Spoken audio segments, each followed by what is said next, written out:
You know, for me, I talk to a lot of young entrepreneurs, and what's the term? FOMO, like fear of missing out. Oh yeah. So one of the things I talk about is like, if you don't have to go through this pain of figuring shit out because you're kind of happy where you are, that's good too. Like I feel like we're inundated with this like, you know, the Gary V's of the world noise of like, you're not doing enough, you gotta change, you gotta question everything, rip everything apart, rebuild or you suck.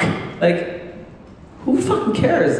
If you are in a comfortable place and you're doing what you like, not maybe love, you like what you're doing, like the people you're surrounding yourself with, you finish school or you got good hobbies, you like to go to bed at 9 p.m., cool. And I feel like there's this really interesting pressure now to be different and change, right? And question and do stuff just because we're surrounded by people spewing that stuff out in every Instagram post, like ask more, don't settle, if you're sleeping at 10, why? Hard work till 5. Nah, man, like, you know, because the process you're gonna go through to change, if it's not authentic, if it's not driven from, you know, a place of like need, you're wasting time and energy and it's fluff, it's not sustainable, it's not long term, it's not an Instagram post. So I always start with like, whatever you wanna do, figure out like, why do you want to change? And if you can live with the 10% of your life that is not awesome, you got 90% that's good, like, that's cool, right? It's like, no, I'm loud. No, it's plugged into the audio. Okay, quick question. Thanks a lot. Really appreciate it for all your key insights here. What has been, or what is the biggest fear that you currently have in your own lives? So here's the thing about mindset. I mean, mindset is driven through fear, right? Failure of fear, or fear of failure can drive you in any case, in any situation that you're a part of. So talk to us about what is your fear currently moving towards the rest of your life, and how will you accomplish that fear? Share it with us if you can. I've got a couple. Great question. It wasn't, so I ran an agency for 12 years. Prior to that, I had another company, and etc. So from like age of 19, I've always been my own boss, my own CEO, without knowing what that meant. And the first two, as I sold them, I got into the second business, so I didn't really have a break. And so when I sold my last agency, Blue Band Digital, in 2017, for the very first time, I didn't have a motivation to do something else, because the 20 years or so in building 3 businesses, I completed this journey I had at 14 of wanting to be this other person, right? And so, you know, I looked around, I'm like, okay, you know, I made the kind of money I wanted to make. I'm comfortable in my skin. I could sell, I could lead, I could motivate. And so I don't have the same motivation from fear of like not being somebody, because I'm that guy that I imagined when I was 14. And so one of my fears in 2018 was, well, what if I don't have another version and I'm 44 and I'm kind of stuck in this like version of myself? Which is good, but it's like, it's done in my head, right? Like, what do I do next?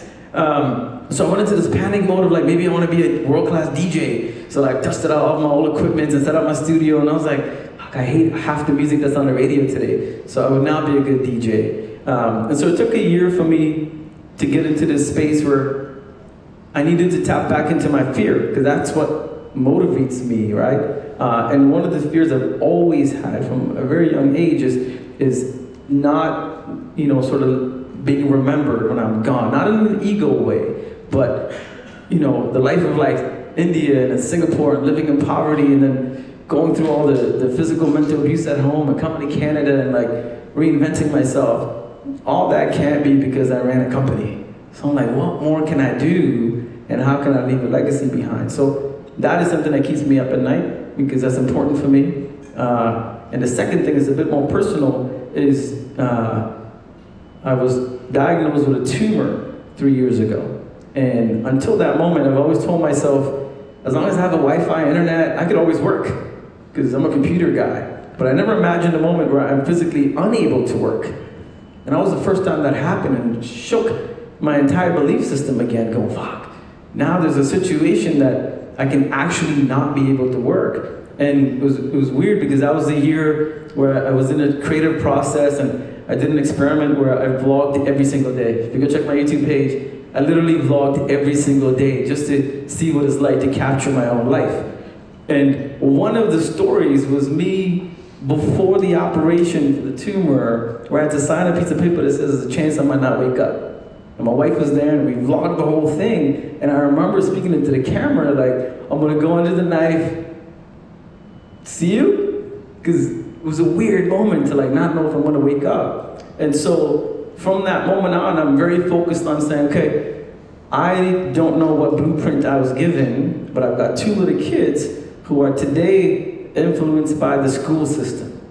And I don't buy into it 100%. And I don't want the teachers from grade 4 to end of university to give my kids the blueprint.